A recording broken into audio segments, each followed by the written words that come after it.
Oh wow. I have a book on that is not supposed to be on. My bad. There we go. Welcome. Welcome. Good morning. I hope you have tea. I hope you have a puzzle or something to do. Maybe you have art to draw. Maybe you have work to do, but it's fish time. I am so sleepy. I thought I would wake up a little bit more. But no. This is how it is today. But yeah, welcome. We're gonna be reading The Disabled Tyrant's Beloved Pet Fish again. We're on chapter 24, titled Even the Best Laid Plans. I'm gonna make a disclaimer right now. I don't know how well I'm gonna be reading today, nor do I know how long we're gonna read today, because the first thing in the morning I've been like coughing up phlegm and gross stuff, so I need tea right now. But yeah, this might be a bit of a shorter stream, depending on how well my throat fares. And how well my brain does the reading. Oh my god, I need to wake up. Wake up, wake up, wake up!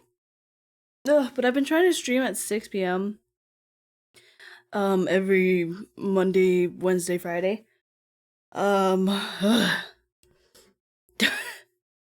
But since my sleep schedule keeps rotating, like I woke up literally I had to set my alarm at 4:30.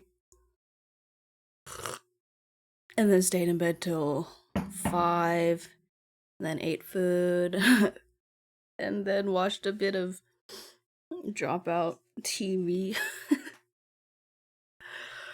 Oh man. Oh man, I'm so sleepy. That's fine. We're gonna do this. This is gonna be great. This is gonna be great. What happened last time? Last time, I think, Liu got the reward of, turning into human form for an hour each day. What else happened? There was a lot of lore in the last chapter. Oh yeah, they took a bath together. Stop. They're too cute.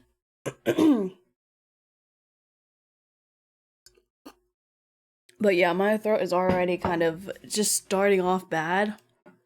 Maybe reading will help it? I don't know. We'll see. We'll see how it goes. And if I need to take like a longer break or something, that's what's just gonna happen. Oh yeah. Sorry, I'm still waking up. Hope you don't mind. My computer is loud. I need to really rearrange stuff in my PC. Like, my fan needs to go the other way. I need to clean out my fans again.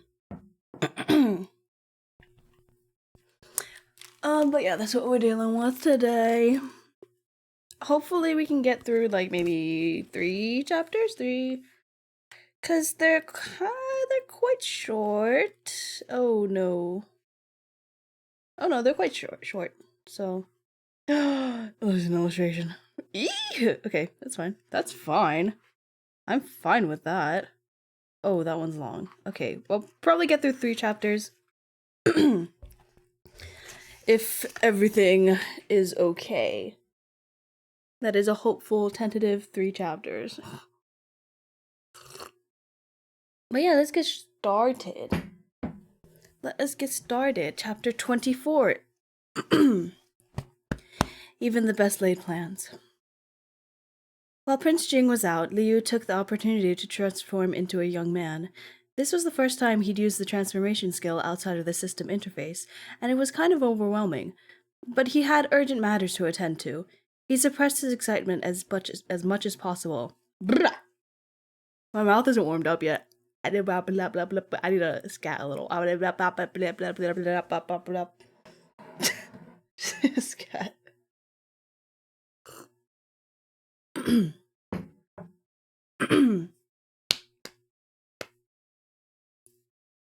After he transformed back into a human, he still didn't have any clothes to wear, but it wasn't a big deal. Liu nonchalantly took out a new set of underclothes and underwear from the closet, as if he'd done this 1,000 times before. He didn't have long as a human, so he didn't have time to do anything else. For now, until he was able to properly write a letter to Ye Qinghuan, this was fine. Oh yeah, he was in danger. He was gonna be killed, so his side mission was that he's gonna try to save him. Okay, it's all clicking back together. Okay. Once he finished getting dressed, he found the cuffs of the robes were too long. He rolled them up, exposing his pale forearms. He carefully examined the things on the table. Prince Jing's brush and ink were all there, but he couldn't use them recklessly. If he left any traces for Prince Jing to find, all his efforts up to now would be for nothing. Liu thought back to how he'd watched the servants organize the room when he was bored. Based on those memories, he walked to the shelves and opened the drawer in the middle to find spare brushes and ink. He took out a brush, a stack of rice paper, and a half-used ink stick. In ancient times, the ink first had to be ground from an ink stick. Liu had seen Prince Jing grind ink before, and it would be easy to replicate his motions. But the only inkstone he could find was the Duan inkstone on the desk, which belonged to Prince Jing. There was no way he could use that. Besides, it was currently clean. It'd be too obvious if he used it now. It'd be too obvious if he used it. Very cool. Liu pursed his lips and chose one of the tea bowls on the ground to use as an inkstone for the time being. Now everything was ready. Liu positioned his 4 treasures of the study. What? Now everything was ready. Liu positioned his 4 treasures of the study on the corner of the desk, poured some clear water into the bowl, and started to grind the ink. He'd never done this before, and he wasn't sure when to stop grinding, so he just decided to stop when the water turned black and dipped his brush in the ink. Liu set his cheek on his palm, held the brush, and thought about how to phrase his message. He'd memorized a lot of characters from Prince Jing's book, but there were still some characters he didn't know how to write. Prince Jing's book wasn't a dictionary, and it was hard for a fish to sneak around and find the exact characters he wanted. Whatever. Even if he couldn't write a few characters clearly or got them wrong, it was fine as long as Yeshiji got his message. Mind made up, Liu picked up his brush and started to write his letter. He wrote several drafts, one after another, revising the letter again and again.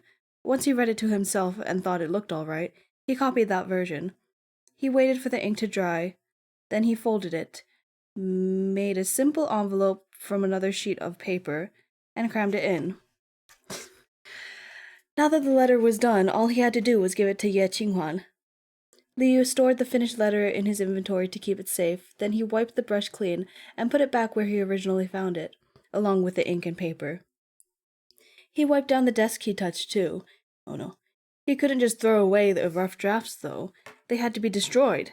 Liu wavered between burning and eating the paper, but since paper tasted awful, and he was afraid Prince Jing would notice something strange about his belly again, he lifted the lid of an incense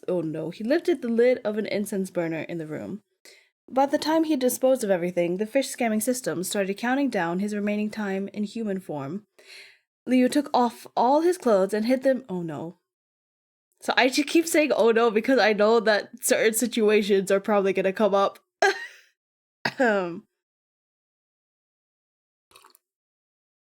I know it.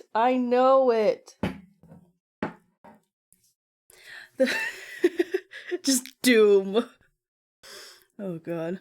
By the time he disposed of everything, the fish scamming system started counting down his remaining time in human form. Liu took off all his clothes and hid them in a pile of clothes that Prince Jing had already worn. A servant would take them all away for cleaning later, so there would be no traces left. He was so smart and resourceful, he thought, that he could become a spy. God. When Prince Jing returned, Liu was sleeping soundly on his white stone bed. Fish don't sleep. Prince Jing felt something was off the moment he stepped over the threshold. though everything looked just as how he left it. Somehow his subconscious just felt that there was something wrong. He looked at the fish first. Xiao Yu. Oh, I forgot they named him. Oh my god. Stupid. Xiao Yu was lying quietly on the white stone bed. Right when Prince Jing was about to go over and check, the fish spit out a bubble. His fish was fine. Prince Jing walked around the room once, slowly, and finally figured out what was wrong. Something had been burned in his incense burner, but there wasn't the smell of incense. Prince Jing opened it up, but he didn't find anything strange except for the ash scattered around the outside of the incense burner. Very peculiar. Peculiar.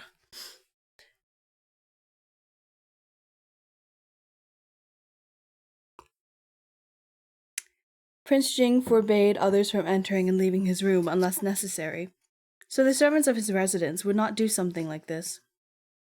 It looked like someone had come in and burned something in the incense burner, and very politely did other things as well. No, what? And very possibly did other things as well. Prince Jing called for Wang Ji and had him investigate thoroughly. Wang Ji immediately checked everything in the room. He quickly found that one of the writing brushes stored in the drawer was frayed, and a stack of paper was missing, along with half an ink stick. Prince Jing's face darkened. Had another thief appeared so soon, even though the last one hadn't been caught yet? The servant in charge of laundry was just about to take away Prince Jing's clothes for washing when Wang Ji, careful as ever, stopped him. He flipped through the clothes and his eyes lit up. Your Highness, look!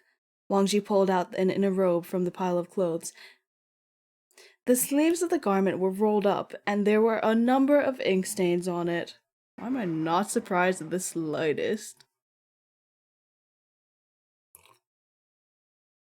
Prince Jing thought back to the past couple of days. He knew that he had gotten ink on his inner robes recently, and there was no need for him to roll up his sleeves since the garment fit him well. Inner robes again. Did the thief have something against his clothes? Probably not. Your Highness, this servant recalls the one that escaped by water last time. Wang Ji quietly reminded Prince Jing. Prince Jing nodded. He gave that... what? No. He agreed that this was too great a coincidence.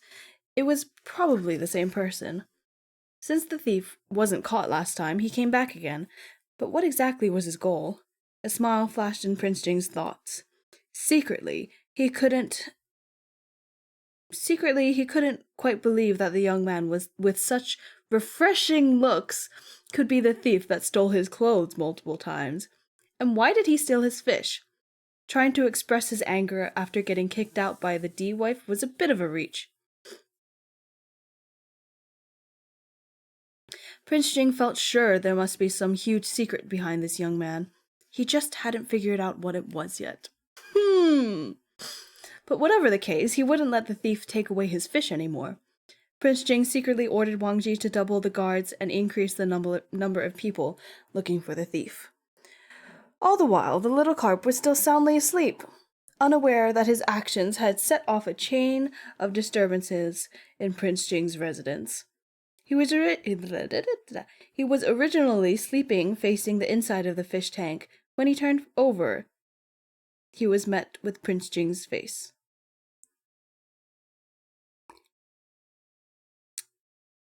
Right away, Prince Jing and Wang Ji noticed a long black mark on his body that hadn't been washed away by the water yet. Wang Ji, shocked, asked Prince Jing for directions. When he fished out Xiao Yu and wiped him down, they realized the fish was covered in ink. Prince Jing was deeply perplexed. Your Highness, look! A servant hurried over with a tea bowl to ask for further instructions. For some reason, the cup was filled with ink instead of clear water. What the fuck? I had to sneeze and it went away. I put my tea down to sneeze and it went away. Oh god.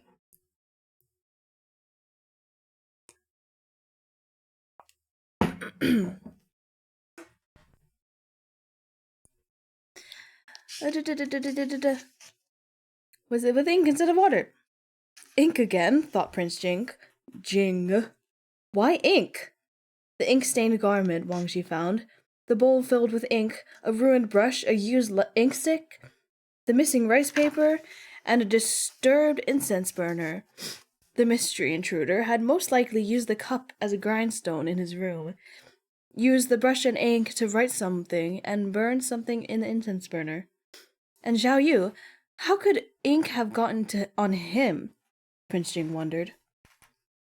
Liu was still bleary-eyed when Wangji took him out of the fish tank, but when he realized that a servant had found the tea bowl with the ink and Prince Jing was examining the ink on his body, he jolted awake at once.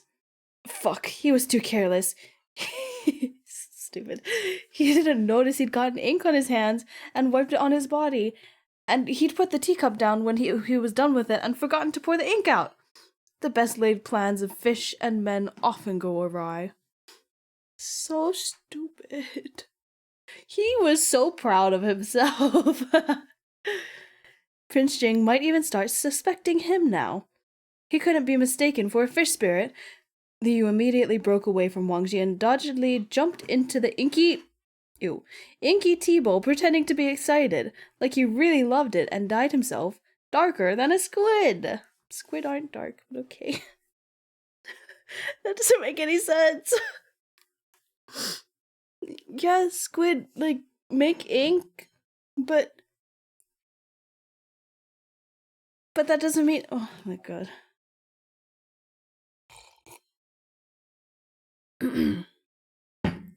Prince Jing had been splashed by the fish a number of times now, so he knew he knew what was going to happen as soon as the fish lifted his tail. He raised his arms to cover himself, intercepting most of the ink splashes with his sleeve. Of course, his sleeves had still been stained quite badly. Wangji beside him wasn't so quick and gained a smattering of new ink spots on his face. Wangji tried to smile to smooth things over. Master Fish is quite spirited, he said, wiping his face with a handkerchief. Prince Jing, expressionless, figured it was obvious where the ink on the fish had come from. The fish clearly did it while he was playing around. Liu continued to act like a cute little squid in the face of Prince Jing's fish-targeted eye lasers. His fake image was hanging by a thread, but he'd managed to hold it in. But he'd managed to hold on. With the letter finished, now he had to figure out how to send it. Liu thought about waiting until the holidays and smuggling it onto one of the gifts that the two manors exchanged. But it was difficult for a normal person to get near those gifts, and he couldn't guarantee that Ye Qinghuan would actually see the letter himself. He decided to try to make his move when Ye Qinghuan came to Prince Jing's residence instead. Luckily, since Ye Shiji's beloved dog couldn't measure up to a fish, Ye Shiji brought him over again soon. This time Ye Shiji had brought a golden ball with him. He threw the golden ball as far away as possible, and Zhao Feng immediately ran after it and brought it back to him. This would have shut Prince Jing up, he thought. This would have to shut Prince Jing up, he thought. Hey, he's already mute. No matter how smart a fish is, it's still not as good as a dog. Prince Jing gave Ye Qinghuan a pitying glance, then gestured at him to look in the fish tank. Ye Shiji took a look. At first, all he saw was a bunch of jewels, but soon he spotted Prince Jing's Zhao Yu swimming around casually, stacking the jewels sky high, and then he picked up an aquamarine with his tail and tossed it to knock over the stack of jewels. Stupid. Prince Jing's fish could do tricks like that? Ye Shiji was so jealous that his eyeballs almost fell out of his head. He lost again. Zhao Feng, on the other hand, was immensely excited by this sight. He wagged his tail around wildly, as if he was cheering the fish on. Liu swam over. He wasn't so afraid of Zhao Feng with a crystal wall between them, and he started boldly flapping his tail towards Zhao Feng, as if teasing him. Zhao Feng became even more lively. Oh, I keep saying Zhao Feng. It's Zhang Feng. My bad. Zhongfeng became even more lively, trotting in front of the crystal fish tank as if he wanted to jump in and play with the fish. Watching the two of them was making Ye Qinghuan a little dizzy.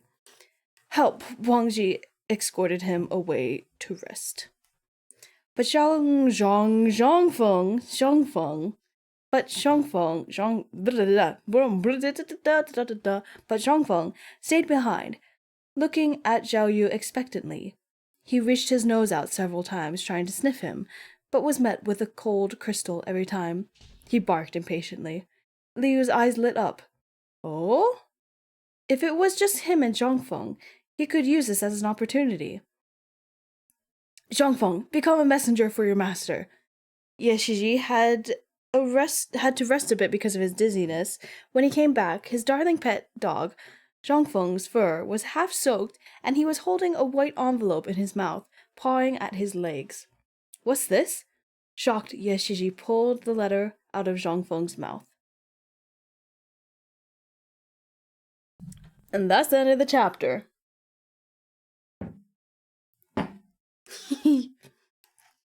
The next chapter, chapter 25, is called Fish Eating Dessert.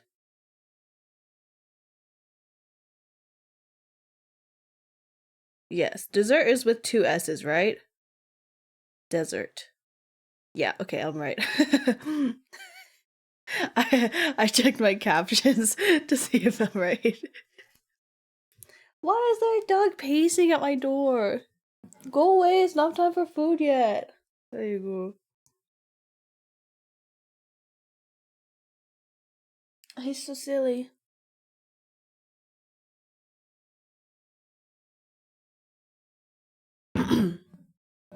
Okay, chapter 25. This one's pretty short as well.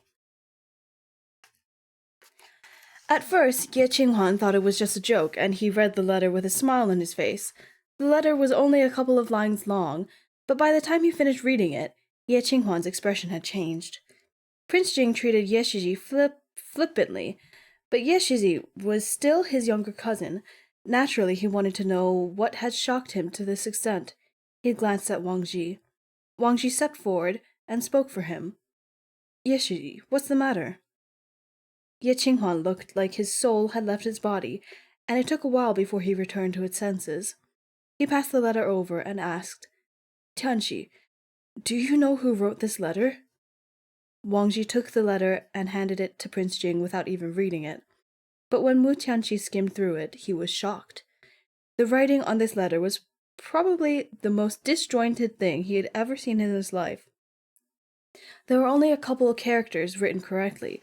Most of them were missing strokes, as crooked as if they'd been blown over by the wind. That's cute. A 6 or 7-year-old child could do better than this. Not only were the characters ugly, but the letter spoke of an event that made one's blood run cold. The second prince intended to harm Ye Qinghuan by framing him for killing the princess of Jinju. The letter warned. Sorry. Names. Princess of Jinjue. The letter warned Ye Qinghuan to keep an eye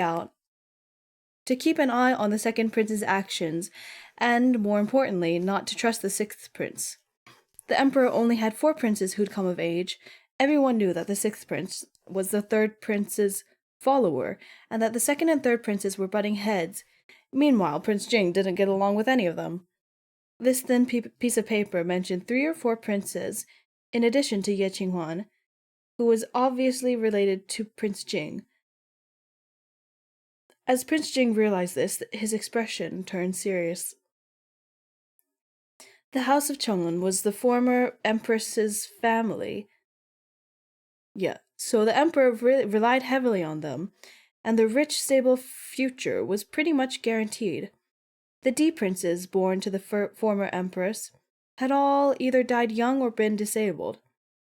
The House of Chenglan had no legitimate prince of their own, and with their current status, there was no need for them to align themselves with any of the princes. The duke rarely had any contact with the princes. as he wanted to avoid conflict as much as possible. But conflict would find them. The letter had been delivered through Zhongfeng. It was written extremely strangely, and its context was even more unbelievable. Ye Qinghuan couldn't tell if it was real or not, and he had other misgivings as well. Was it perhaps a trap to trick the house of Cheng'en? Mu Tianqi gave it some thought and coughed lightly. Ye Qinghuan lifted his head at the sound to see Prince Jing pinch a mark on one of the names on the letter. Ye Qinghuan could tell that Prince Jing was trying to bring his attention towards the words, the Princess of Jinzhe. Ye Qinghuan paused. Are you asking why the... I need to reset my brain. I've been stumbling too much.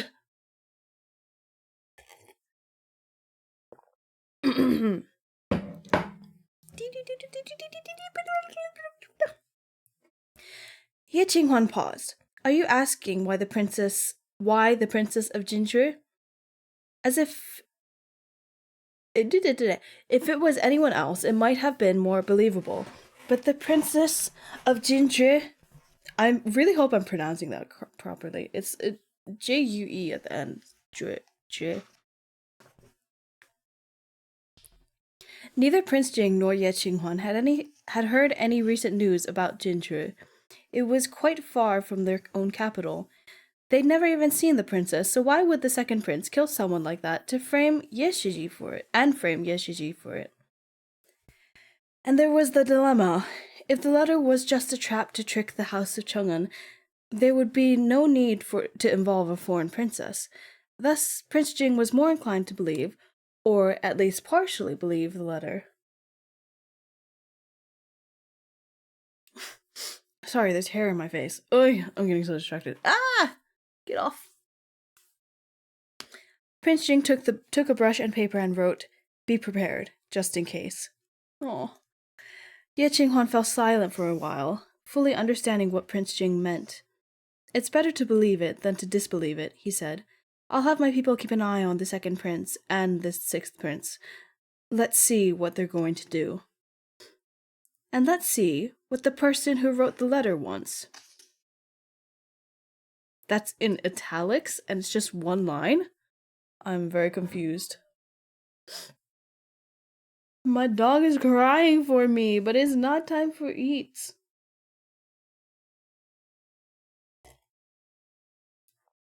He just wants eats.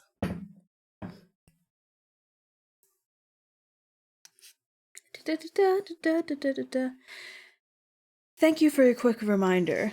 I probably wouldn't have had a headache over the... I probably would have had a headache over this for a while. Ye Qinghuan smiled candidly and patted Prince Jing's shoulder. Outsiders all said Prince Jing was withdrawn and didn't care about anything, but in actuality, he was careful and perceptive. Ye Qinghuan's overly familiar action made Prince Jing furrow his brow slightly. "Oh, right," Ye Qinghuan said. Who do you think sent this letter? They even used Zhangfeng. So they must be familiar with my habits. Perhaps it's someone I'm close with? Ye Qinghuan's guess made sense. Prince Jing wanted to know who'd sent the letter too, but he had different thoughts. It's true that the letter was delivered through Zhongfeng, but it was also given while Ye Shiji was visiting Prince Jing's residence. If it was simply someone who was familiar with Ye Shiji, why would they do it right under Prince Jing's nose? Prince Jing was more inclined to believe that the person was already embedded in his residence somehow, and only used Ye Shiji's visit as an opportunity to give him the letter. My dogs are scratching at the door. Hey! It's not time yet. Go take a nap. We have 30 they eat at 7. We have 30 minutes till.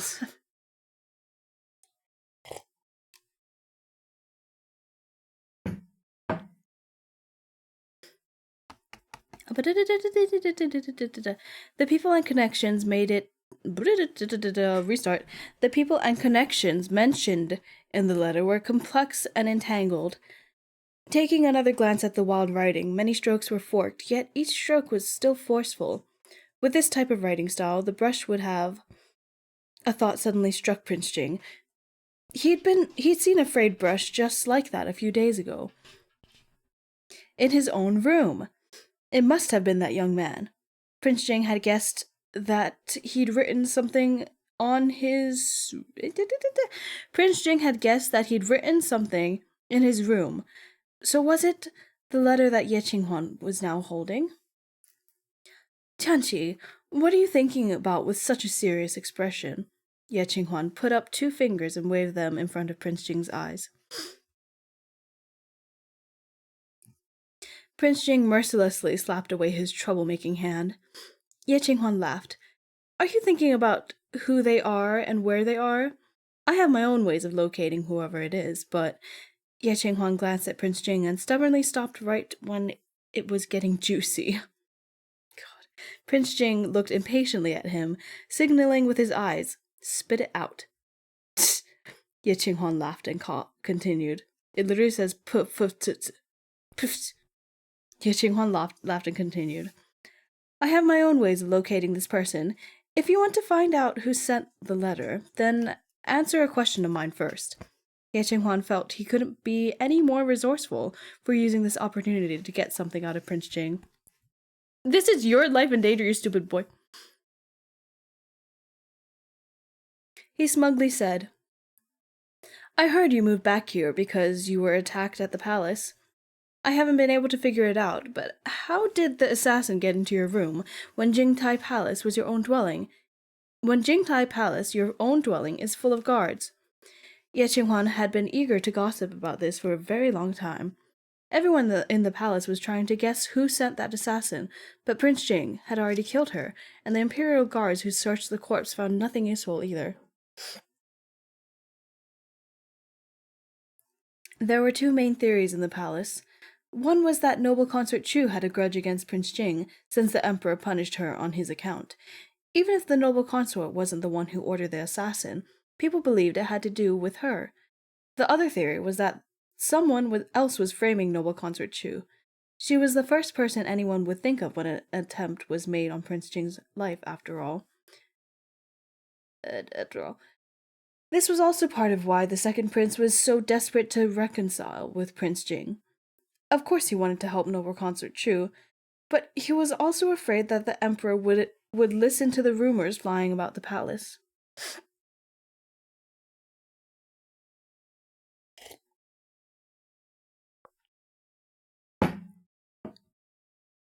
As Prince Jing's younger cousin, Ye Qinghuan was naturally quite worried about him, and wanted to know who was bold enough to make a move on him in the palace. The third prince was eager to try to compete with the second prince, and had covertly allied himself with the sixth prince. The princes were in a state of mutual hostility. So if you tell... Start over. So, if you tell me who exactly sent the assassin, then I'll find the person who wrote the letter, he declared. Why did Prince Jing kill the assassin instead of keeping her alive for questioning? Ye Qinghuan was sure he must know something, and just didn't want to tell him. Prince Jing snorted coldly and glanced at Wang Shi, who covered his mouth and privately laughed before ordering the guards to grab Ye Qinghuan's collar. Tianqi, what are you doing? Ye Qinghuan was shocked. Wang Shi slowly said, Ye Shiji, have you forgotten? His Highness hates it when others try to negotiate with him, so why did you try it? Fine, he was an idiot for thinking he could get anything out of Prince Jing.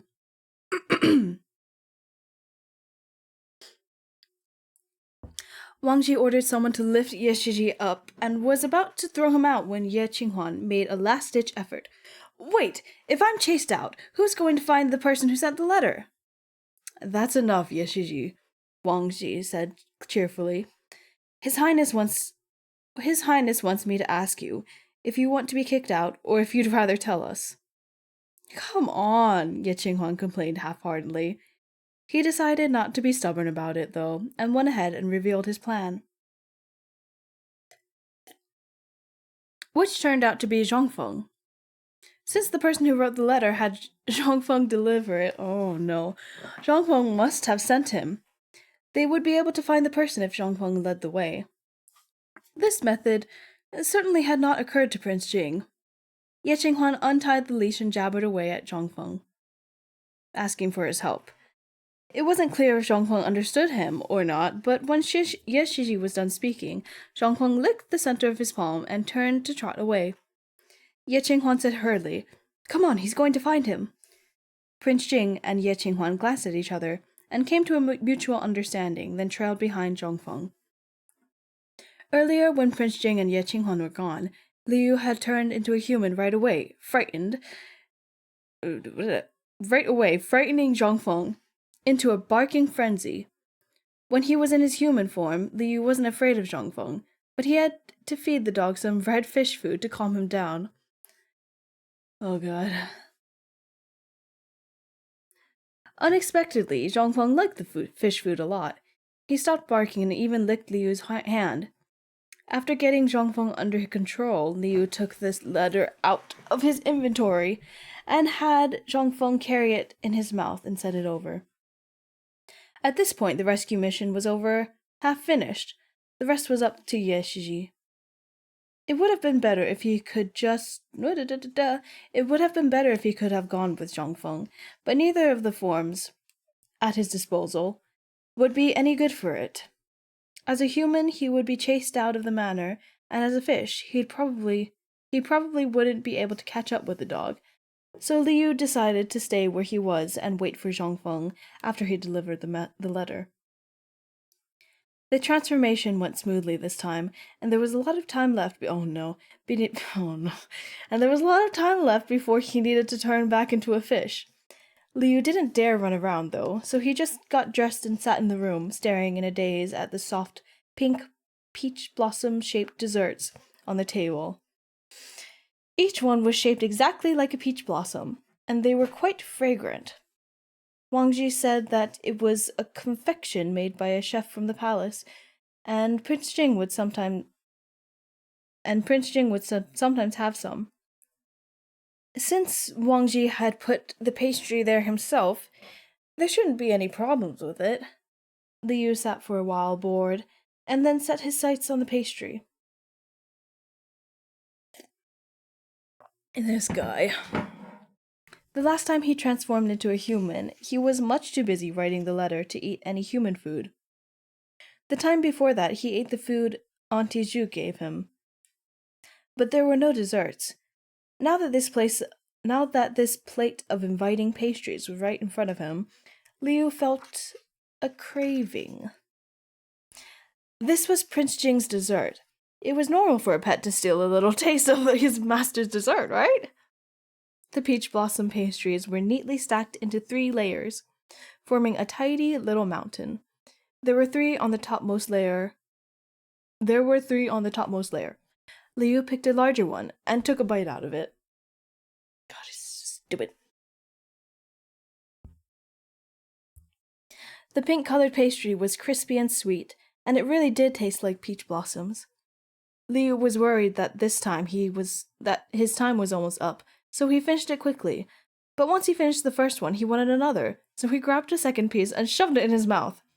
He didn't plan on eating too much, but now that he'd taken away 2 pieces, there was a gap, and the pastry mountain was imperfect. Oh, same brain. Oh, you have the same brain. Liu gave it some thought, then took out 2 pastries from the bottom layer and rearranged the rest of the pastries. Now that the layer was smaller, though,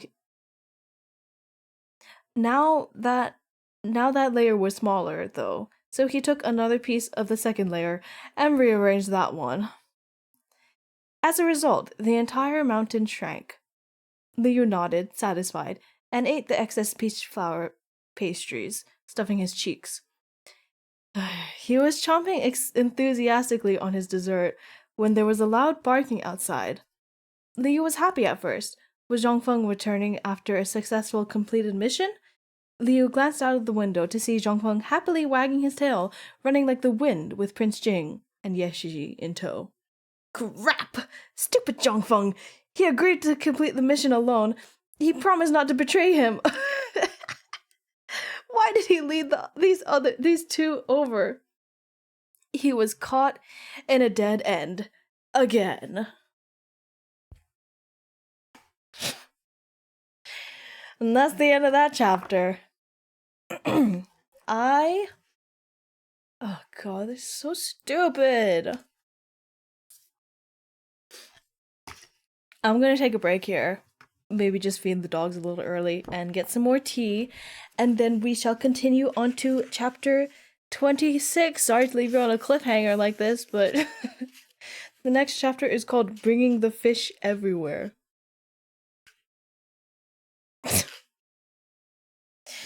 Oh god. Okay, so I will be right back. Maybe a little longer than 5 minutes if I'm gonna feed the dogs. But we should be good. They usually poop in the morning and I usually don't have to take them out in the evening. Like right away. So I think we'll be okay. But yeah, BRB.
Hello, I'm back.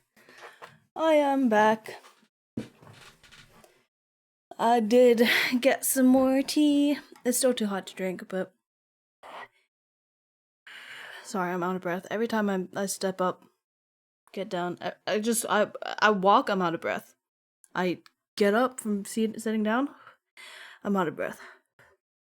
I don't know if I mentioned this before. I definitely have mentioned this before, but I am disabled. Yippee!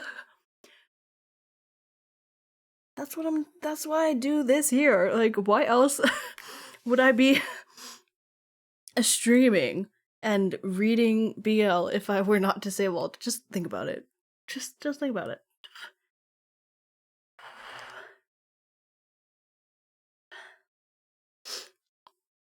But yes, we have more tea. I fed the dogs. We're good. They went out. Oh, is that what, 10 minutes? That's a quite long time.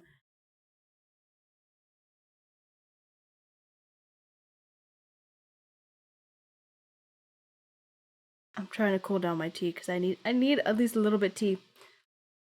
I need to drink a little before I start reading again. Ugh.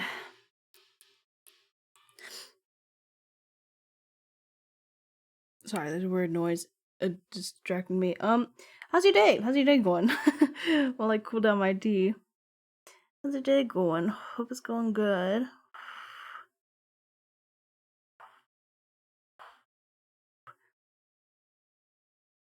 My day just started, so I have, well, it's actually great because there's a new episode of Make Some Noise on Dropout, so it's awesome. Going good. God, I finally caught a fishy stream. Yeah, finally. It is so fun. It is so fun here. I'm oh, an ad is starting in 4 minutes? Are you kidding me? Are you kidding me? I lost my train of thought. I love that for me. Oh yeah, I've actually been doing quite a lot of work, like stream stuff and streaming, not streaming, but like prep for streaming stuff, cuz I got my model. I got my new model. And it's so cute. It's so cute. It is perfect. It's beautiful. And the rigger, my rigger, Devilish New on Twitter and VGen and Twitch and everything, I think, is so wonderful and beautiful and perfect. And they gave me so many toggles, and they set up all the hotkeys for me. So sweet. I could cry. I could cry thinking about it. I could cry. I did cry. I did cry a bit opening up the files and stuff. Oh, that's so hot. But yeah, my model's done. And so I can like fully, I've been slowly preparing for 2.0, but now it's like real. So I gotta get going, you know? I have so much stuff to do. All that to say, I might not do a drawing stream on Wednesday, just because I got so much shit to do. Drawing streams, I mean, reading streams are like a level 1 on stressful, on like effort. They're fun. We have a good time. Drawing streams are like on a level 8. Okay, that's not true. They're maybe a 6, okay? They're stressful because I'm stressed just by drawing. Art stresses me out sometimes. But they do force me to draw, which I like. But I might, you know what? If I do a drawing stream, I might just work on like things that I have to get done, you know? I also have a new animated emote, YCH. I have not posted today yet. I will post it after stream, I believe. It's so silly. It's so silly. But yeah, I might be able to work on that a bit. We'll see. I'm actually gonna run the ad right now, so that it doesn't interrupt us while we're reading. So I apologize. Just like mute for like 30 seconds or something. I'm gonna do a 3, 2, 1, go. Sorry, YouTube viewers. Ads are ads on Twitch. You know, they are what they are. I put them the lowest I possibly can. Oh yeah, I put them the lowest I possibly can. I think I do them like every 30 minutes, like 30 seconds every 30 minutes, and that's like the most you can spread them out and the shortest they can be. So annoying. I understand. I know subbing is a thing on Twitch to get rid of the ads, but I cannot stand ads. So I apologize, but it's literally the most I can do at this point. Okay, now that that's over and our tea is pretty good, let's continue. Chapter 26, Bringing the Fish Everywhere.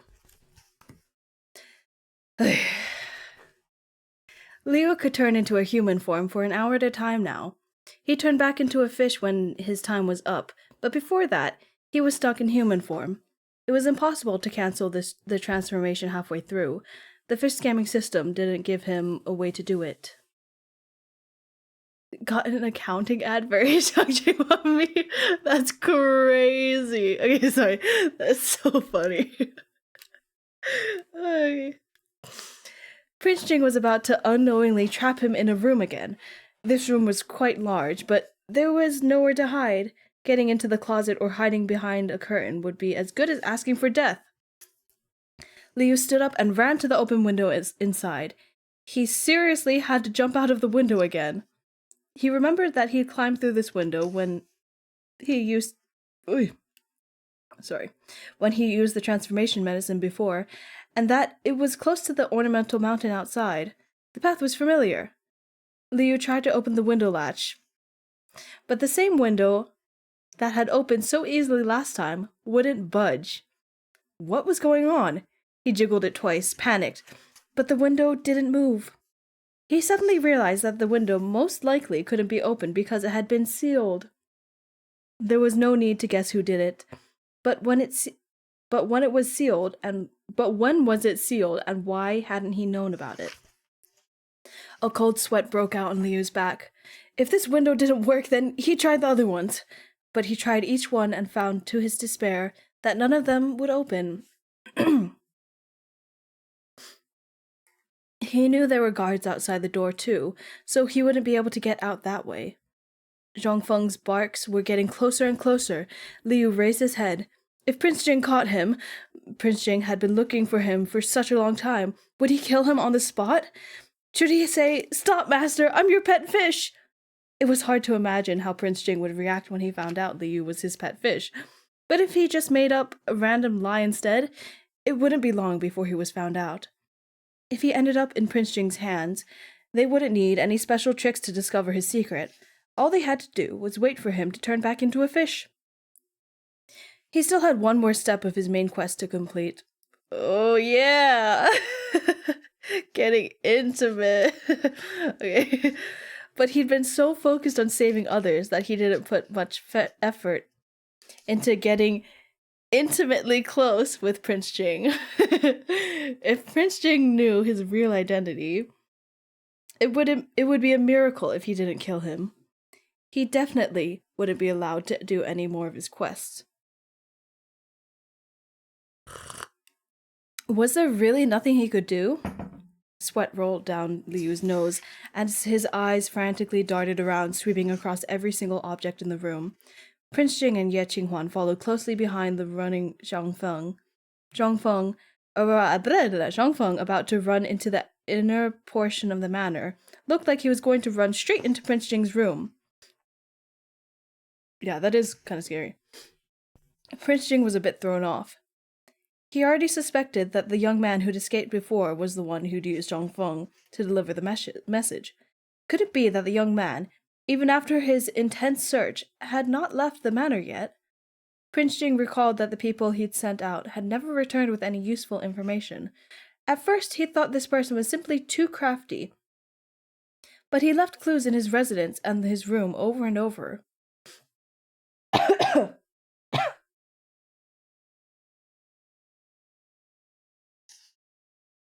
Perhaps he wasn't thinking in the right direction. Perhaps the person never went far in the first place and had been hiding in the residence all this time, since the most dangerous place was also the safest. If Zhongfeng was on the right track and the thief was really hiding in his room, Prince Jing would make sure he couldn't escape this time. Zhongfeng was about to enter the room when he suddenly stopped and sniffed around. Ye Qinghuan came up and petted his beloved dog's head. "Why aren't you chasing him anymore?" Zhongfeng barked twice, then turned around to go towards the small bamboo forest inside the room, running to a person at the entrance. "Wrong way?" Prince Jing glanced at him suspiciously, hesitated, then followed Zhongfeng into the bamboo forest. Back in the room, Liu had been certain he was about to face a formidable opponent. Sob, sob, sob, scared the fish half to death. He didn't know why Zhongfeng had decided not to come over, but one thing was clear. Zhongfeng swerving in the other direction had helped him out immensely. His transformation time was almost up. As long as he could turn back into a fish and get back into the fish tank, he wouldn't be found out.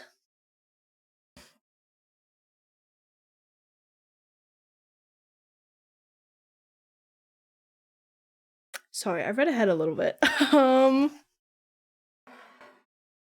What? What? What is going on? It's just like, oh, never mind. Never mind. Fucking, god damn it. Zhongfeng ran up to the person in front of the bamboo forest and wagged his tail, expressing his friendliness. The person was dressed in white. He knelt down and affectionately patted Zhongfeng's head. Zhongfeng seemed to like him, as he circled around him several times. Ye Qinghuan looked him up and down. He would have mistaken him for a woman at first glance, he thought, if he weren't wearing men's clothing. "Who are you?" The man bowed, neither overbearing nor self-effacing, my bad, and said, "If it pleases my lord, I am Chu Yanyu. I reside in the Qingxi Gardens. I was just passing by, but for some reason your dog bounded over." "It's my boy. It's a lover boy who really needs to break up with the fucking bitch-ass sixth prince." Too hot. "So your name is Chu Yanyu? Zhongfeng seems to like you quite a bit." Ye Qinghuan smiled, but he didn't mean anything by it. He was normally kind to beautiful people. He wasn't attracted to men, but that didn't stop him from appreciating this great beauty's alluring face. However, Ye Qinghuan didn't quite believe Chu Yanyu's explanation. Chong'an Manor was exceedingly large. What sort of tricks hadn't he seen? Zhongfeng rarely ever ran up to strangers, so Chu Yanyu had almost certainly done it on purpose somehow. Ye Qinghuan's frequent visits to Prince Jing's residence hadn't been for nothing either. He knew this courtyard was where Prince Jing put all the prospective concubines that others had gifted him. It seemed like Chu Yanyu's origin was suspicious.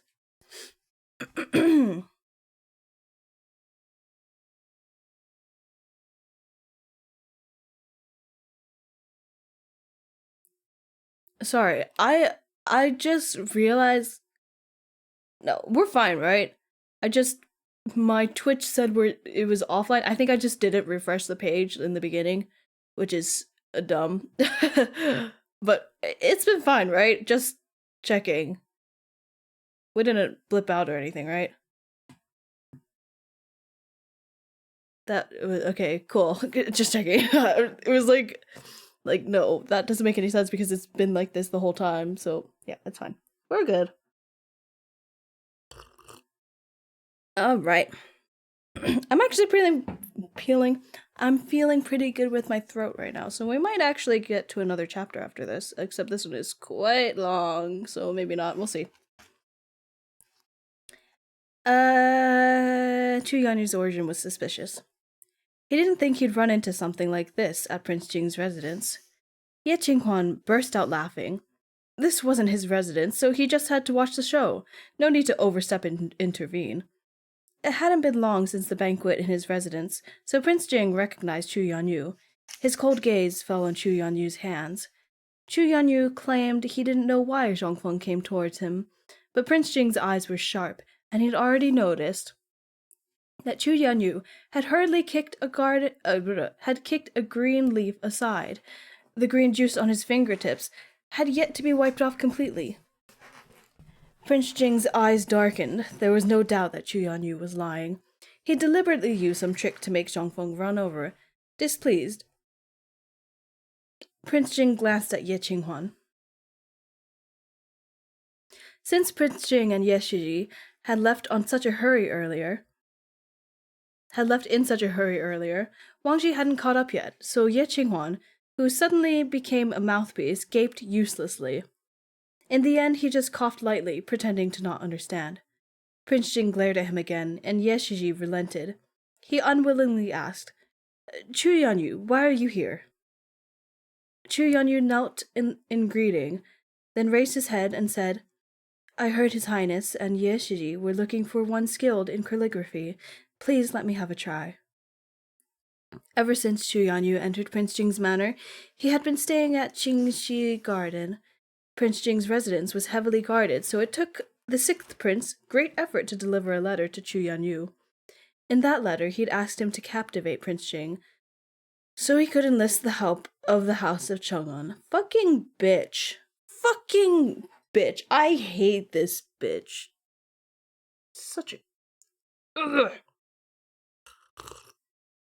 I want to squeeze, crush... Okay, you know what? I'm not going to get too explicit with it.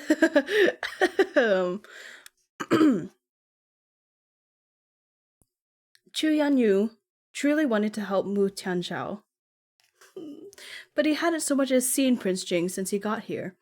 Everyone in Prince Jing's manor treated the residents of Qingxi Garden like outsiders, including him, and had their guard up with them at all times.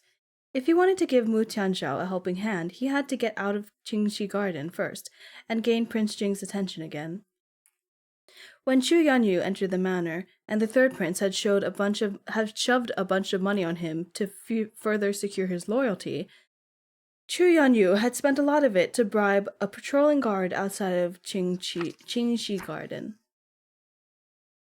The servants in Prince Jing's residence were extremely difficult to bribe, so the guard only agreed to pass along bits and pieces he heard, most of which were quite useless. There is an illustration of Chu Yanyu and Mu Tianqi meeting, and Mu Tianqi is or Prince Jing is noticing the leaf shit on his fingers. He's like, meh, this guy's suspicious, and the other guy's like, oh, my lord. He's so pretty. I want him to be happy. I want Chu Yanyu to be so happy, and I want him to be happy. Chu Yanyu and what is his name? Qinghuan, maybe? Maybe? He said he wasn't gay, but I don't know. So pretty, so shady, I know, but he's being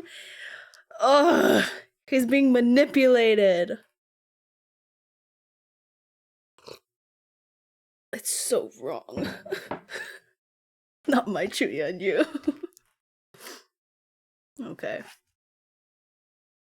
This time, though, the guard told Chu Yanyu that Ye Shiji came to the residence with a dog, and that Prince Jing and Ye Shiji were looking for someone. It seemed to be someone good at calligraphy. Oh no. The guard wasn't stationed where all this was happening, so he wasn't quite sure about the details, but after Chu Yanyu learned about this, he came up with a plan to run into Prince Jing using Yeshiji's dog and recommended himself for the position. He was an avid reader and remembered reading about how dogs loved a certain leaf that gave off a fragrant scent. Someone in Qingxi Garden grew such plants, and Chu Yanyu managed to pick some. Then he then asked the guards to let him out of Qingxi Garden. It was, in fact, possible for those living in Qingxi Garden to go out for a walk, but they were never allowed to go too far and had to be accompanied by guards. The guard helped him for the sake of money and asked to follow him in person. Having attained his goal for leaving Qingxi Garden, Chu Yanyu took advantage of the guard's carelessness and slipped away. He heard the guard mention the general layout of Prince Jing's manor, so he tried his best to walk in a direction that would allow him to run into Prince Jing. From a distance, he could see Prince Jing and another young man chasing a black dog. Oy. The guard must not have been lying. The young man had to be the heir of the house of Chang'an, and the dog his favorite pet. Chu Yanyu suppressed his fear of dogs, crushed the leaf. Oh, he has a fear of dogs! Shut up! He's beautiful. Chu Yanyu suppressed his fear of dogs, crushed the leaf, and smeared the juices on his fingers. The dog was easily lured in, its nose as sensitive as ever. Chu Yanyu had no role or name in Prince Jing's residence. He was just someone who had been sent in from the outside, so he wasn't even considered a servant, and had no right to even call himself this lowly one. He used to follow the 6th Prince Mu Tianzhao, whom he was close to, and Mu Tianzhao knew he regarded himself highly, so he never asked Chu Yanyu to address him with a lower title. Chu Yanyu did not consider himself of humble birth, so he awkwardly called himself I. It seemed refined and courteous, but it was also extremely rude.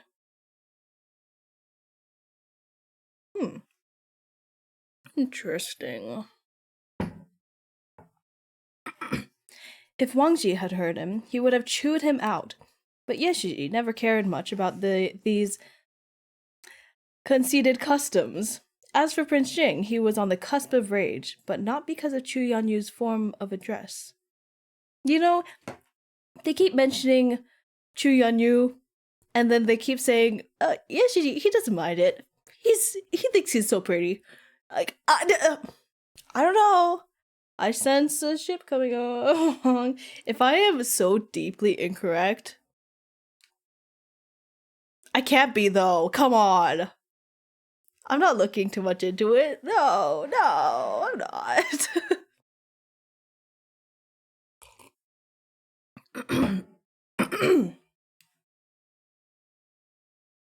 Prince Jing was very displeased with Chu Yanyu for daring to divert and disrupt Zhang Feng from his original route.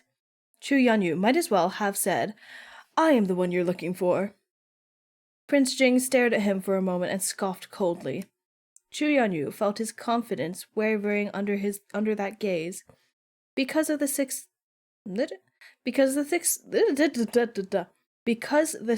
prince had asked him to seduce Prince Jing, Chu Yanyu told himself he had to captivate his heart. Since Prince Jing was mute, however, he had no idea how to read him, but he did know that the look in his eyes right now was not one of infatuation, and it frightened him a bit. Wang Gonggong finally caught up to them. Prince Jing pointed with his chin and moved his fingers. After some thought, Wang Ji ordered someone to prepare a brush and ink. Prince Jing wrote down a few characters and tossed the paper to Chu Yanyu. Chu Yanyu didn't understand what he meant, so Wang Ji said, His Highness is ordering you to write each of these characters once. Ye Qinghuan moved closer and to glance at the paper and smiled. Chu Yanyu didn't know this, but those characters were the ones that had been on the letter. Chu Yanyu said he was the one. Chu Yanyu said he was the one they were looking for, so obviously they had to check his handwriting. Chu Yanyu thanked him and copied the characters. After some deliberation, to impress Prince Jing, he wrote the characters beautiful. Oh, I read that so wrong. Chu Yanyu thanked him and copied the characters after some deliberation. Period. To impress Prince Jing, he wrote the characters beautifully in small, regular script, lettering with one hand, then again in flowing, unrestrained cursive with the other.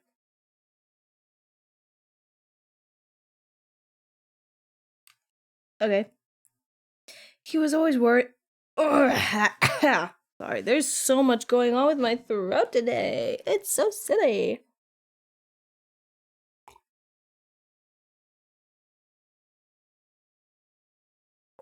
Ooh, it's really so silly. He was always worrying about how he had never been able to show off his talents. Everyone praised him for his looks, but it was his talent that he was truly proud of. And this was it. Unfortunately, Prince Jing only glanced at his talent indifferently. Even the brush he had just set aside got a longer glance. Prince Jing flicked his sleeve in disgust, and Wang Ji immediately said, "His Highness says you're not the one he's looking for, and to fuck off." Bro! Don't be mean to my boy! Stop it! What the fuck?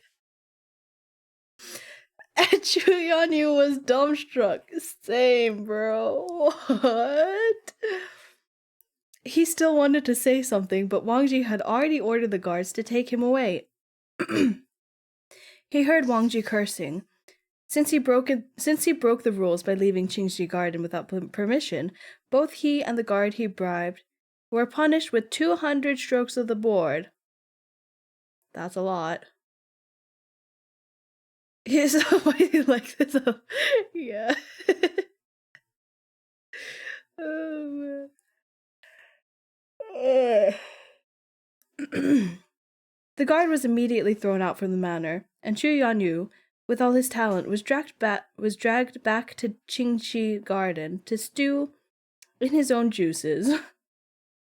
Wang Gonggong said this was Prince Jing's order. If he died outside, they would have to inform the third prince, but if he died in Prince Jing's residence, they could just bury him. You're not on my watch. You're not fucking killing him on my watch. Oh, bitch. Oh, bitch.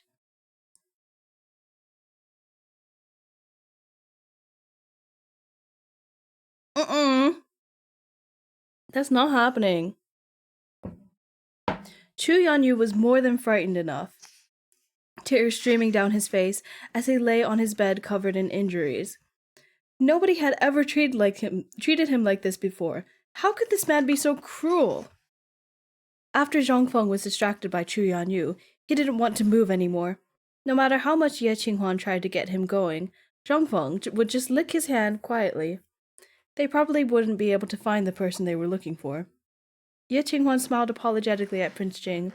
He hadn't expected the encounter to be obstacled like this. What the fuck? He hadn't expected to encounter an obstacle like this. Prince Jing dazedly looked at Zhongfeng for a bit.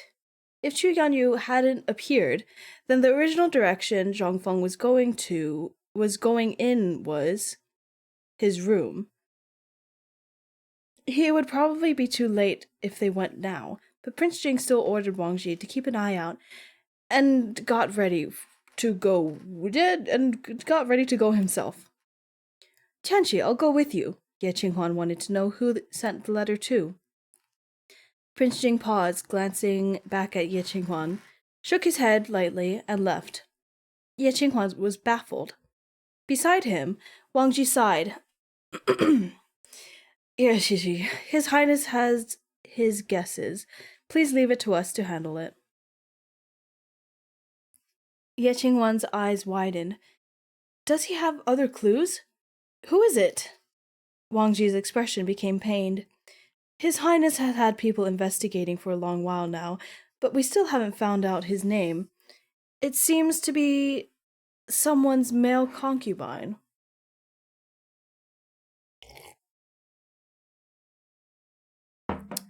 Another person's male concubine sent Prince Jing a letter?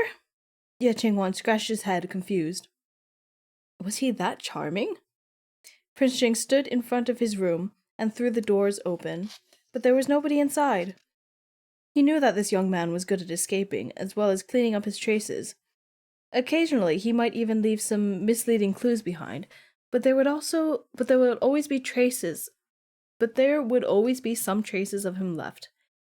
After the young man had escaped, Prince Jing secretly ordered Wang Ji to seal the windows so it would be impossible to open. This time, at least, it would have been impossible for the young man to escape through the window. As usual, Prince Jing gave his fish a glance. The fish was swimming casually in his tank.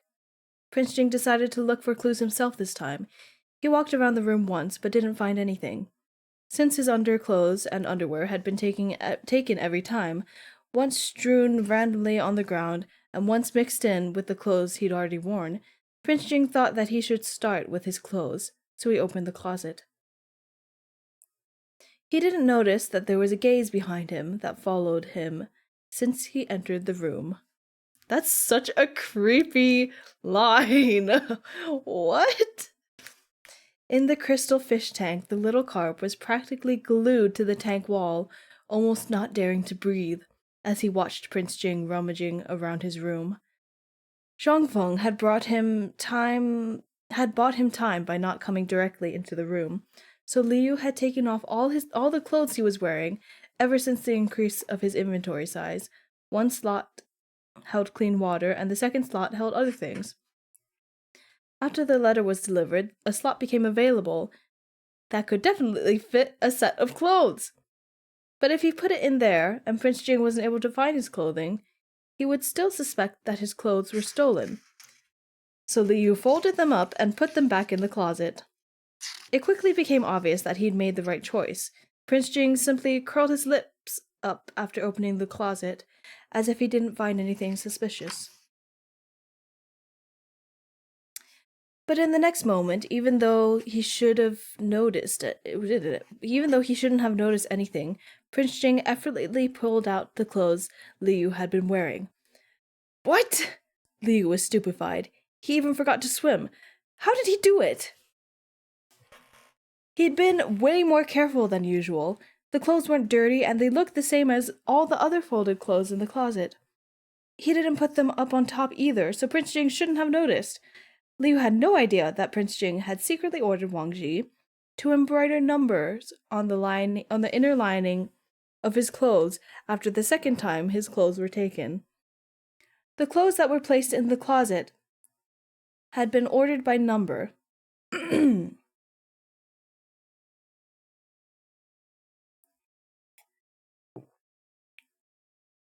Since the thief had stolen from him twice, Prince Jing suspected the thief would do it again. As long as he checked the order of the numbers, he would know whether someone had moved them. And someone did. But that was all he found. The thief wasn't trapped in the room like he thought he'd be. He'd gotten away again, with a method he couldn't figure out. Prince Jing walked over to the tank, watching his fish swim and thinking about the young man's whereabouts. The look of concentration on his face made Liu afraid. He was so handsome. No, it was because Prince Jing was too smart. Too smart. He was always just about to figure out what the hell. I'm gonna restart. Sorry, I got really distracted. There were footsteps and I forgot to lock the door. So if somebody comes in and talks to me, just ignore it. The look of concentration on his face made Liu afraid. He was so handsome. No, it was because Prince Jing was too smart. He was always just about to figure out Liu's identity. Liu couldn't underestimate him. Okay, so what happened in this little he just got distracted by how handsome he was. What? I read that right? A look of concentration on his face made Leo afraid. He was so handsome. No, it was because Prince Jing was too smart. That's so stupid. He's so stupid. God, I love him. He's so real, so real.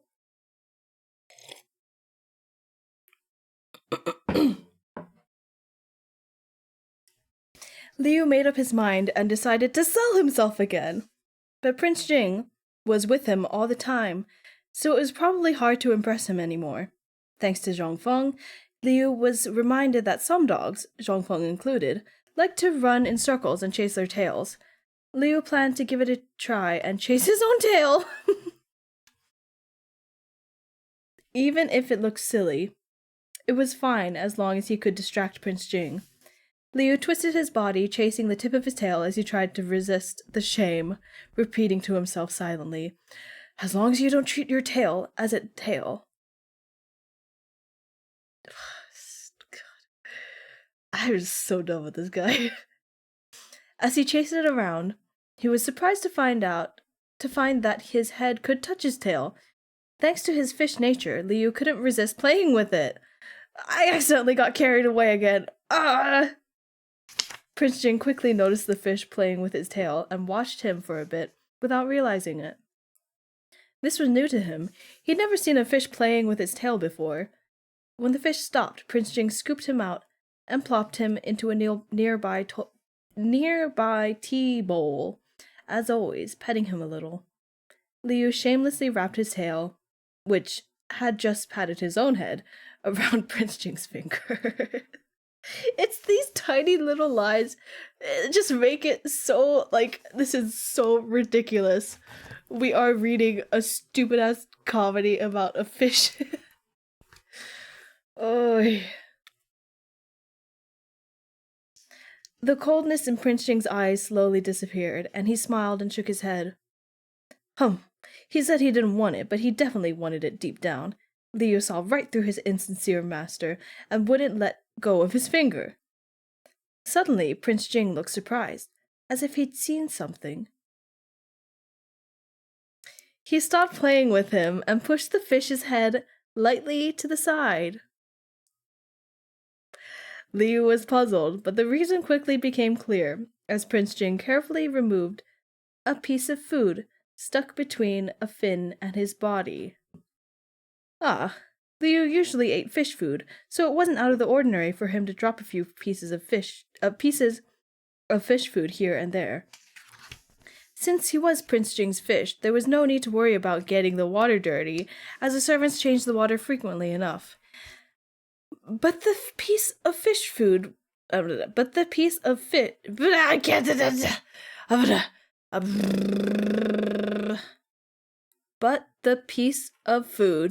was pink. Fuck, a peach blossom pastry. He ate a couple pieces of peach blossom pastry. That's a weird phrase. He ate a couple pieces of peach blossom pastry while he was human, and when he turned back into a fish, his mouth was still stuffed full. He remembered to wipe his face, but it seemed like he hadn't wiped it clean. How could he have known that it'd fall onto his fin after he'd transformed? Liu felt guilty, and he was afraid that his identity was once again in danger of being found out. Prince Jing was lost in thought for a bit. He looked around the room and seemed to guess that it was a peach blossom pastry from the table. In spite of himself, the corners of his mouth twitched a few times.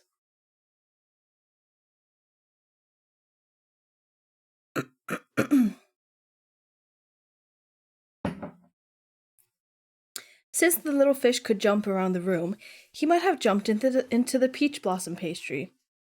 Did he perhaps want to eat one too? Prince Jing wondered. Well, why not? The pastry was vegetarian, so it was probably all right for a fish to eat. You can't be saying it's probably all right. The amount of nonsense biology shit, fish and animals and anything in this book is so bullshit that it's ridiculous. It's ridiculous. It's like they didn't bother to research any of it because it's who gives a shit? It's me, I give a shit, but still, it's still fun.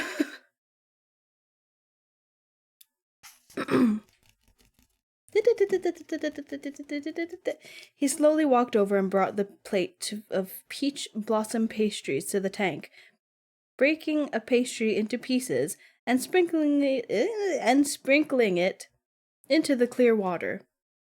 Liu froze for a moment, shaking his body happily. Prince Jing hadn't even considered suspecting him, and instead he was feeding him peach blossom pastries personally. This was the last thing he'd expected. Sob, sob, sob. He felt touched somehow. The texture of the broken peach blossom pastry in the water was still quite nice to a fish. Seeing how happily the fish was eating, Prince Jing picked up a piece for himself.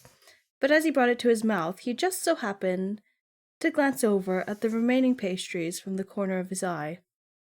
The pastries were arranged as they usually were, but it was obvious that the number was wrong. The imperial family was very particular about things, so even snacks and fruits given to them had to be an auspicious number. But it was clear that, even counting the one in his hand and the one he fed to the fish, it was not an auspicious number of pastries. The peach blossom pastries had been touched. As soon as he realized this, Prince Jing immediately put down the pastry in his hand. He knew the servants would never dare to touch the things in his room, so there was only one person it could have been. Luckily, the pastries weren't poisoned, or his fish. Prince Jing's gaze grew heavy as he watched the little fish, with a small piece of peach blossom pastry on his head, impatiently trying to push another piece into his mouth. God, this is stupid. The little fish's cuteness disrupted his train of thought. Prince Jing shook the jade bell and summoned the guards outside his room. All the guards reported the same thing. Before your highness came, only Ye Shiji and Wang Zhigongong entered the room, and definitely nobody else. Ye Shiji visited with his dog, and when Ye Shiji left the room, the dog stayed in the room for a bit before running out on his own.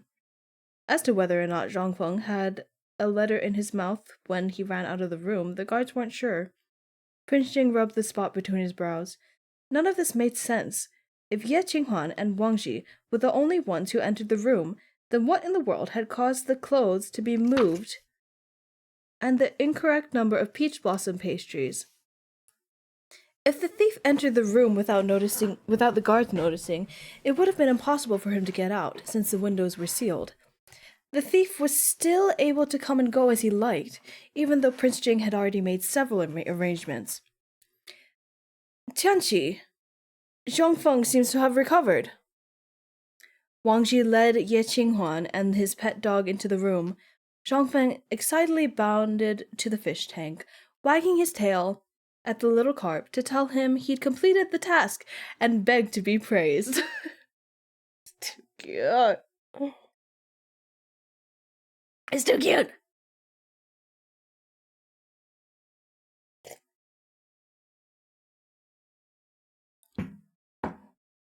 Liu swam over quickly and flicked his tail twice, too. Stupid dog, don't loiter around me. But dogs couldn't understand fish. When Zhang Feng saw the little carp swimming towards him, he tried nosing the fish. He just bumped into the crystal wall every time, but he still kept on trying. That was like my dog trying to look out the window. There's so many of her stupid snot marks on the window. Stupid. Because her nose touches the window and she uses these little smear marks. It's just stupid. And you can't really get them off.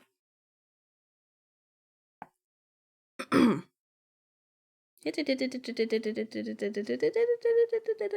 lost my place. I lost my place. Ye Qinghuan embarrassedly looked at his dog. Looked on as his dog continued to act stupidly. This scene reminded Prince Jing of something.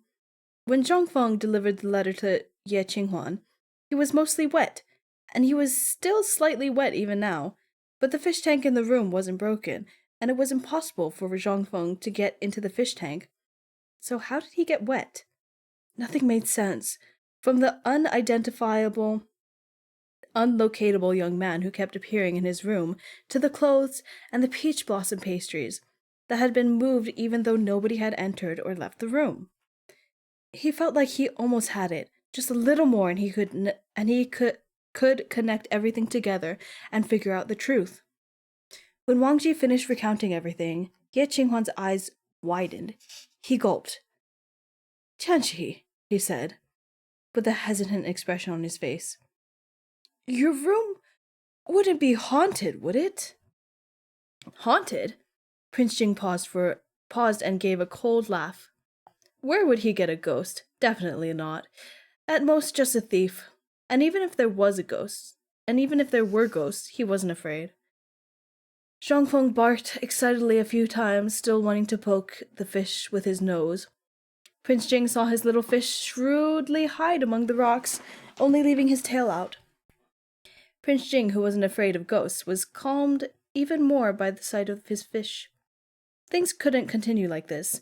He wasn't afraid of thieves, but he was afraid that the thieves would do something to Zhao Yu, and increasing his defenses hadn't accomplished anything. Prince Jing glanced at Wang Ji. Since increasing his defenses wasn't effective, there was only one other option.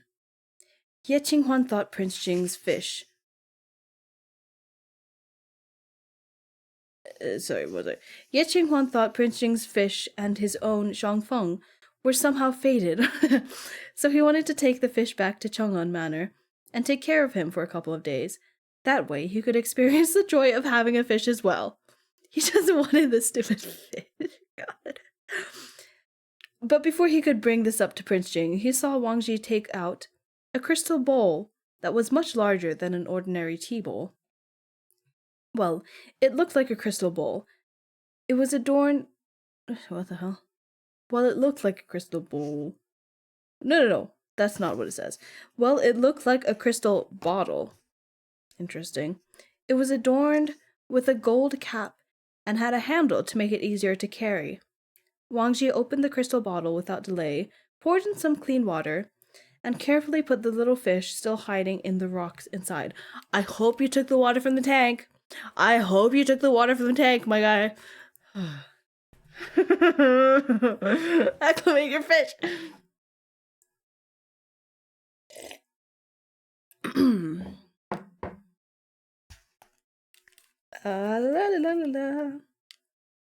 The little carp swam around in happy curiosity as soon as he was plopped into the crystal bottle. Ye Qinghuan was stunned. What are you guys doing? Wang Ji smiled and responded. His Highness is worried about Master Fish, so he'll bring him wherever he goes. There are holes on the gold cap, so he won't suffocate. It's perfect for Master Fish. Ye Qinghuan was bewildered beyond belief. It's not enough for you to put him in a large fish tank that the Emperor gifted you? You're going to take him everywhere with you? To think he even considered asking Prince Jing for his fish.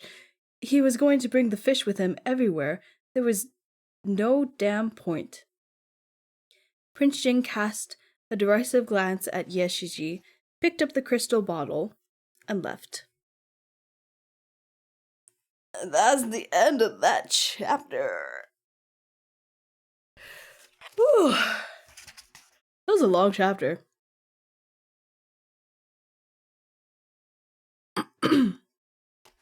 Oh my god. I keep looking ahead. It's so cute. No, that's too cute. Oh god, the illustrations are so cute. Oh, I'm gonna die. No. I can't wait for that. I think the next couple of streams. We're pretty far into the book now. We got a third left. Yeah. The illustrators kill me. They're so cute. I'm no. Okay. That is where we're gonna be stopping today. We're doing good on time, I think. Pretty good. I'm still kind of tired. I'm probably gonna go lay down again.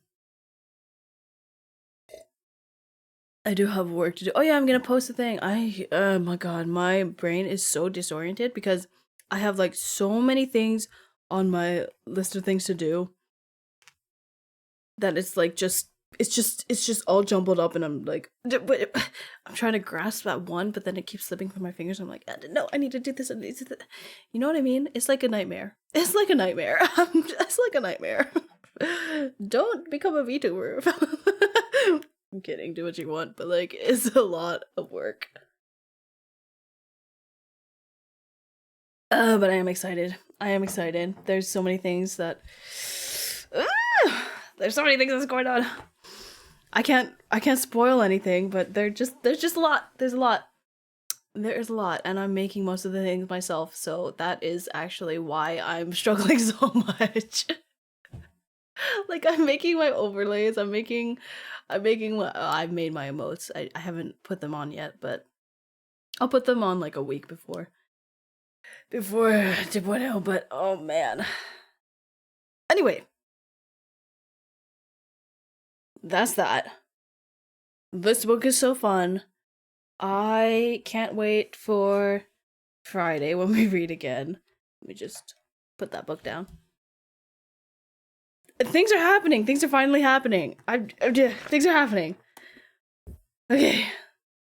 That will see you maybe Wednesday. I don't know if I'm actually going to stream on Wednesday today. Not today, but this week. Since again, I've got a lot of things going on. Although Wednesday, yeah, okay, Wednesday. We'll see. It's a very tentative, like, situation. We don't know what's gonna happen. But it'll all be down to basically if I can wake up on time, if I can, okay.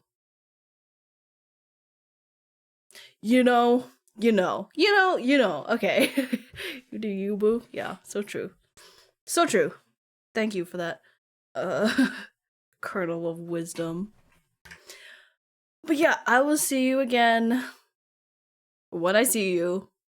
Thanks for watching. Thanks for hanging out. I hope you enjoyed the stream. And for like VOD watchers, I actually have nothing to say to you. Fuck you. No, I'm kidding. Fuck you. Okay. No, I appreciate my VOD watchers so much. If you're just like here to like read the book, that is literally what I'm doing this for, kind of. It's like a reaction reading, so. Yeah, I'll see you later. Goodbye. My mouse is not working. Goodbye. Nope, still not working. Where's my mouse? Hello? Thank you. All right, see you later. Bye.